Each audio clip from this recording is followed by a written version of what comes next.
Hello friend, I want to tell you about the Opel Astra car. The Opel Astra OPC is a car that every car enthusiast knows, but unfortunately few people consider it when buying a hot hatch. The reason? In the eyes of some customers, Opel's sports models lack a feature that would distinguish them from the competition. You can agree with this or not, but the facts are that the German compact easily deals with the Honda Civic Type R or the Volkswagen Golf GTI. As you can see, it is not an appreciated design. Why is it still worth buying this car?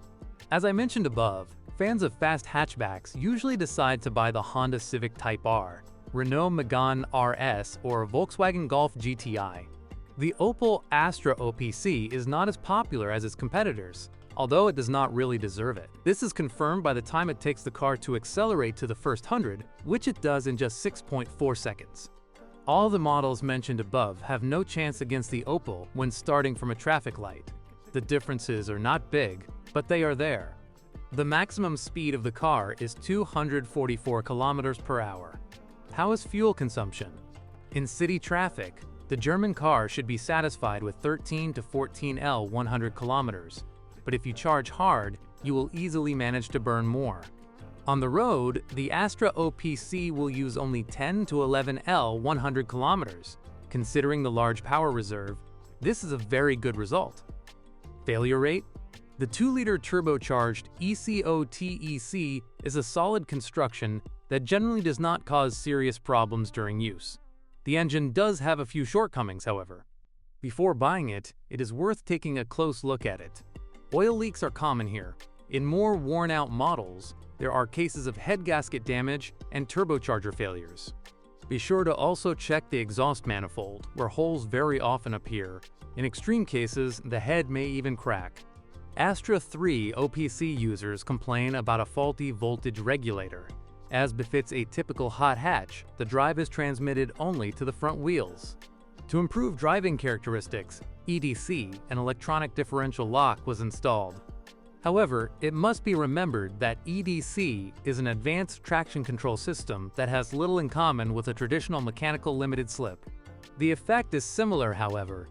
The Astra OPC's torque is transmitted to the wheels via a 6-speed manual gearbox. The front suspension features McPherson struts, while the rear features a torsion beam.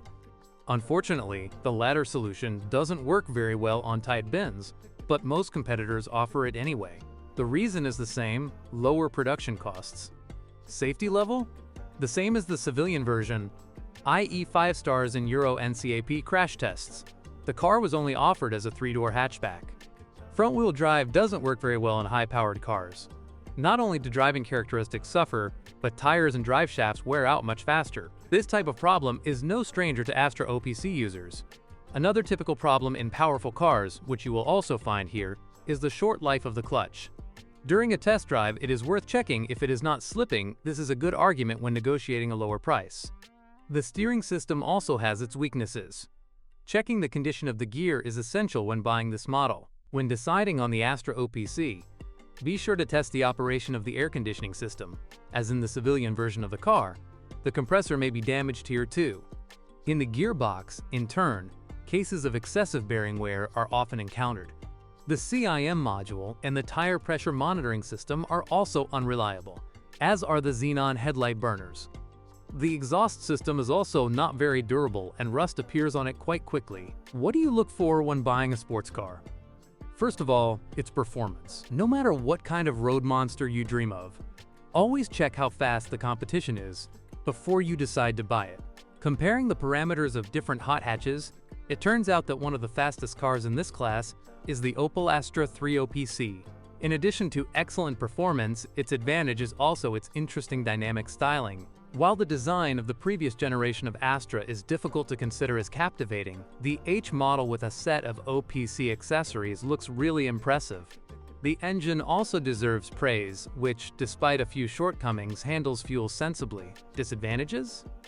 Unfortunately, the driver's sporting ambitions are somewhat tempered by the dependent rear suspension and front-wheel drive, but these are typical features of most C-segment cars. Several troublesome failures can also be off-putting. Don't count on a high level of functionality either. Only 2 people can fit on board, The rest won't be very comfortable. Thank you for listening to me. Don't forget to subscribe to the channel and rate my video. If you know of any problems with this car that I haven't mentioned, be sure to write about them in the comments.